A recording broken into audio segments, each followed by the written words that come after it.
Salut à tous, bienvenue dans ce nouveau numéro de la Minute de Julien. Aujourd'hui, nous allons parler des heures supplémentaires défiscalisées.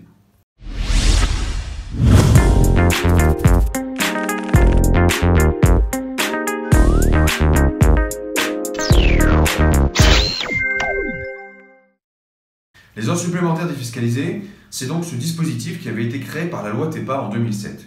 Ça permettait à des salariés du privé, à des salariés du public de pouvoir faire plus d'heures par semaine et donc de gagner une somme qui leur permettait d'être directement injectés dans leur pouvoir d'achat. C'était 100, 150, 200, 300 euros par mois qui étaient défiscalisés à la fois pour l'employeur mais à la fois pour le salarié et donc d'immédiatement avoir un surplus de pouvoir d'achat.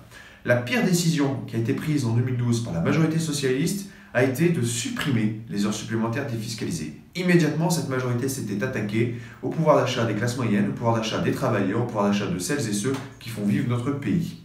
Dernièrement, j'entends une certaine ritournelle qui revient dans la bouche de la majorité, qui consiste à défendre le principe de ces heures supplémentaires défiscalisées et à défendre l'idée d'un retour à ces heures supplémentaires défiscalisées. Bien, figurez-vous qu'en juin 2017, lorsque j'ai été réélu député, j'avais déposé cette proposition de loi avec nombreux collègues, les Républicains, pour pouvoir rétablir les heures supplémentaires défiscalisées à partir du début de l'année.